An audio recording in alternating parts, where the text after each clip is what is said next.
各位观众、各位听众、各位网友，大家好，欢迎来到我的频道派 TV。今天是纽约时间8月21号星期五，纽约市的死亡人数是23643人，确诊人数是235924人，死亡率是10.02%。纽约州的死亡人数是32865人，确诊人数是432964人，死亡率是7.59%。全美国的死亡人数是177115人，确诊人数是570.617人，死亡率是3.11%。恐惧指数呢非常低，是22.79，油还是41.89美元一桶，黄金是1948美元一盎司。小麦、糙米和大豆的价格稳定，那么牛肉价格还是在高位盘整，猪肉价格还在上涨。人民币对美金的兑换率是6块9毛5兑1美元。加州的牙医协会期刊叫做 Journal of the California Dental Association， 那么近期呢在线上发表了一篇最新的报告，指出那么牙龈疾病患者感染新冠肺炎恐怕出现更严重危及生命的并发症。该报告指出慢性牙龈疾病或者是牙周病的特征在于牙龈肿胀、牙龈出血和骨质流失。它会产生一种细菌，释放出一种有害的蛋白，叫做 IL-6。那么这个 IL-6 呢，可能触发免疫系统失控的反应，称为细胞因子风暴。研究指出，那么 IL-6 升高的患者出现呼吸衰竭，那么可能性呢，使用呼吸机的可能性呢非常高，高出了一般患者的22倍。牙龈疾病与呼吸系统疾病是有关的包括肺炎和慢性阻塞性疾病，因此发现与新冠肺炎呼吸系统疾病之间的关联并不令人惊讶。这个研究对于我们是一个重要的提醒。那么不良的牙齿状况可能对整体健康产生严重的影响，而研究人员呢，他们希望牙周炎和新冠肺炎重症患者间的联系呢，可使养老院对于住民进行牙龈以 IL-6 的筛检。他们也建议急诊室的医师检查患者是不是患有牙龈疾病，好提醒医护人员监测患者的呼吸。他们也呼吁民众勤刷牙，并且使用牙线清洁，预防可逆的牙周疾病。这两天刚知道川普的前高参班农涉嫌欺诈被逮捕，那么我们不必太激动。8月20号的时候，美国的多家媒体是爆出了重磅消息，说是川普的前高级顾问班农在募捐活动中涉嫌诈骗而受到逮捕，而这起逮捕呢，经过法庭的文件看是被邮局逮捕的。这个新闻对于美国人来说呢很震惊，因为这是一个知名人物因钱财而缠上的官司，而理论上班农不应该缺钱的，因为他的身家价值上千万。他被指控诈骗给中国人这么一个很舒坦的感觉原来我们是一直在被一名手脚不干净的犯罪嫌疑人诋毁。不仅如此，班农曾经在川普政府的头7个月里担任总统的首席战略师，现在他因为募捐而遭到调查，是不是也可以引申出一个问题，就是川普当年是否用人失察？并且班农涉及的募捐和修建美国墨西哥边境的墙有关。那么以川普的亿万财富，他不必去从修墙预算中贪点什么。但至少班农被捕说明一个问题，就是当年就遭到很多民主党人反对的边境墙，现在似乎又多了一个反对的理由，那就是这道高墙可能会成为某些人，比如班农打主意的对象。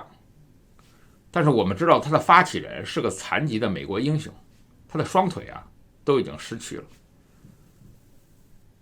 班农扛着反华大旗好像扛上瘾了，近来和逃到美国的某中国的富豪打得火热，成立战队一起做电视节目。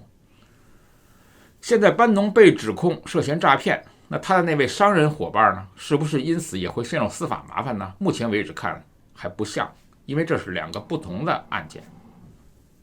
美国司法部说，班农以及另外3名被告人在筹款项目中以欺诈数以10万计的捐赠者，在我们筑墙众筹项目中募得了2500万美元，班农本人获得超过100万美元，至少其中一部分用于他个人的开支。再强调一遍，他是被美国邮政逮捕的。我们感到很惊诧啊，怎么才100万美元啊？对于富豪们来说，100万美元是小钱。那么100万美元，这就是这次班农遭到指控的依据。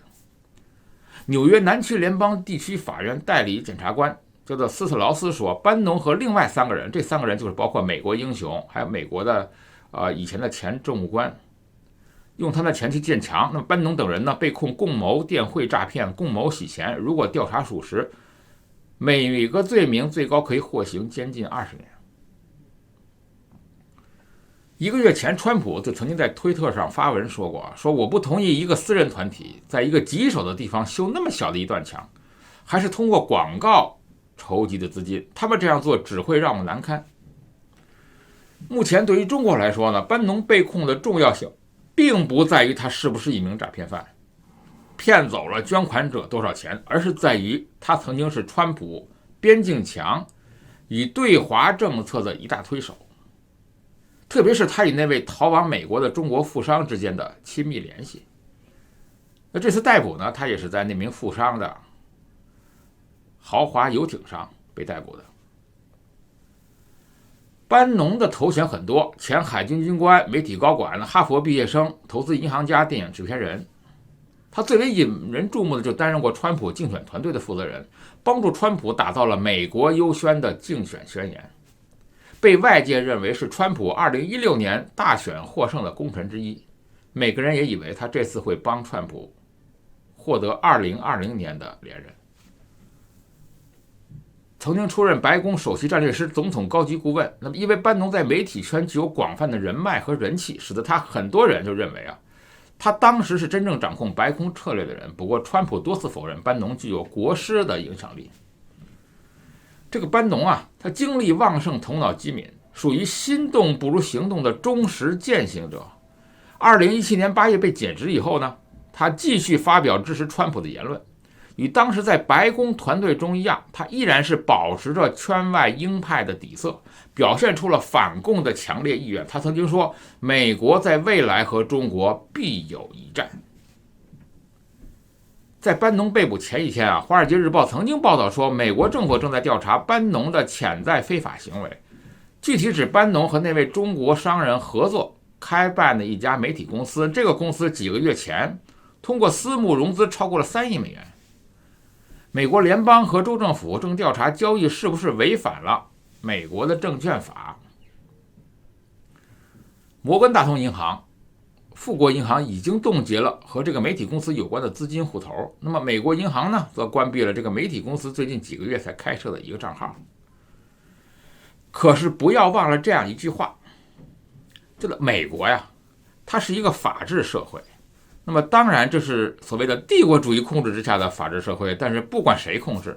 着重点就是要落在这个法治社会这个4个字上。有这4个字扛着，班农就是被光着身子抬上案板，在证据确凿、铁证如山之前，他依然只是嫌疑人班农，而不是腐败的犯有金融诈骗罪的班农。没有人敢对他真正下结论。而且你还要明白一点，在美国最容易的事情就是被媒体曝光，最难的事情是被法庭定罪。如果班农面对的是这样的情形，那么给人定罪很容易，但是有点什么负能量的事情要由媒体报道出来却难上加难，那情况就会截然相反。班农恐怕就要像他的祖国经常在我等这种所谓的网民面前呢遇到的这样，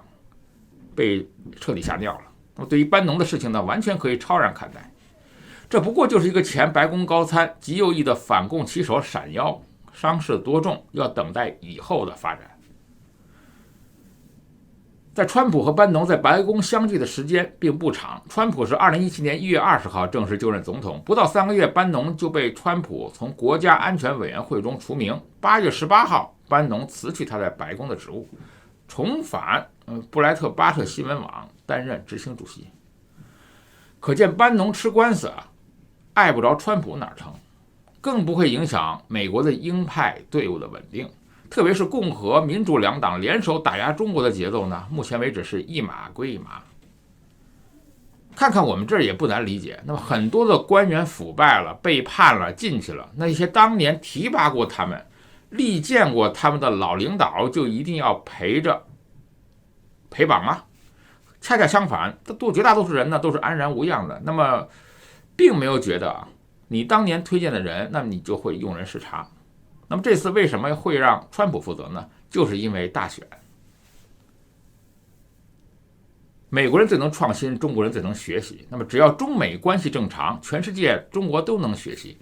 一定是第二。而中美关系恶化，中国的第二呢，目前看做不成了。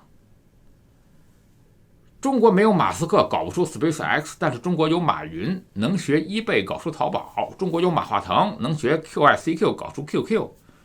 中国也没有 IBM， 但是中国可以有华为来学它。我们知道创新也就意味着不满现实、反思错误、质疑前人、挑战上级、批判权威、破除陈规。那么打破既有格局，在任何僵化守旧的社会中，创新呢是非常难以实现的。我们知道创新能力是必须以独立精神和自由思考为基础的。那么一个人如果循规蹈矩、人云亦云，不能突破现有的传统，那么不敢挑战既有的权威，就是无法有所创新的。而为什么中国人不善于创新？那么中国尊崇儒术，从家庭到社会，教育的目的就是培养忠臣、顺民和孝子。臣子必须服从于君王，孩子必须服从于父亲，妻子必须服从于丈夫。现在我们认为是糟粕。这种服从不仅是靠外力的强制，而是出于道德的自觉。所谓的孝顺，儿女对父母不但要孝，而且还要顺。一个人生下来就要接受，敢说父亲不对，就是处逆不孝；敢说领导错了，就是大逆不道，天下就无容身之地了。而且必须是高度自觉的，从思想和灵魂上自己主动束缚自己。因此，合格的中国人、合格的中国教育产品、合格的中国臣民，一定就是缺乏独立精神和自由思考的。那中国人又怎么可能会具有创新的能力呢？如此一来，中国的创新能力必然是相对低下的。那有的人将中国缺乏的这个创新能力完全归于体制，至少是违背事实的。我们知道，中国的改革开放走到今天，真正有创新能力的人完全可以借助市场来实现，但问题是没有。儒家道德秩序已经深入到了中国社会的每一个毛孔里，这是文化根子上的问题。即使从现在起下大力气改造，也不是一两代人的时间能解决的。同样的体制，同样是搞社会主义，苏联在创新上就是非常成功的，尤其是在军工科技上取得了一个很多创新性的成果。但是中国的创新呢？这又是为什么呢？因为中国的社会主义其实就是儒家社会主义，苏联注重组织控制，较少干预个人的思想，而中国呢，注重改造思想，灵魂深处闹革命，狠斗私自一闪念。美国人为什么富有创新能力呢？我们知道，在基督教每个人都可以直接面对着上帝，每个人是独立于其他人的，人与人在灵魂上是平等的，从小孩子起，每个人的思考都会得到父母和老师的尊重，每个人都是独立且自由的个体，既不受制于旧的条条框框，也无需与他人保持一致。那么在中美竞争中，虽然创新已经被提高到了国家战略的高度，但是如果客观的来评估，前景就是悲观的。中国在创新上想要赶超美国是完全不可能的。比较切合实际的判断是，在方向已经明确的领域中，中国人全世界第一，勤奋好学，中国可以通过学习来实现赶超，但很难产生出具有原创性的创新。众所周知，美国的创新成果和诺贝尔奖数量，那么这并不是美国人的运气好，同样中国人也并不是运气不好。从国家战略上，当前普遍高估中国自身的创新能力，绝非实事求是的态度，犹如当年人有多大胆，地有多大产一样。未来20年，我知道中国的和美国的关系主旋律就是美国对于中国全面打压和遏制。美国的遏制战略并非国家主义和自由市场的道路之争，也无关两国的意识形态，就是单纯的老大对于有威胁的老二的打压。英美的一贯传统啊，就是要师出有名，要有道德高点。那所谓中国的南海扩张、一带一路、知识产权问题、贸易保护问题、贸易顺差问题，不过就是为了师出有名找的借口而已。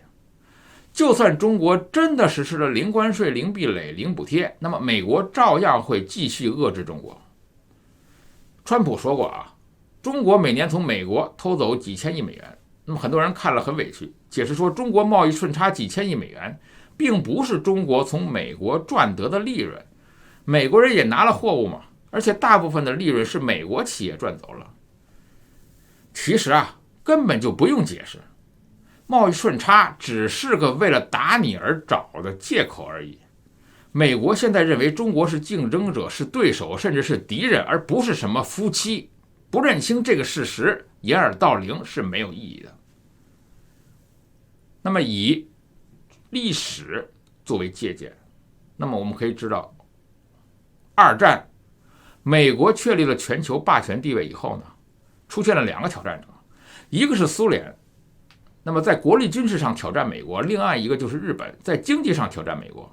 当时苏联在顶峰的时候 GDP 大概是接近美国的一半，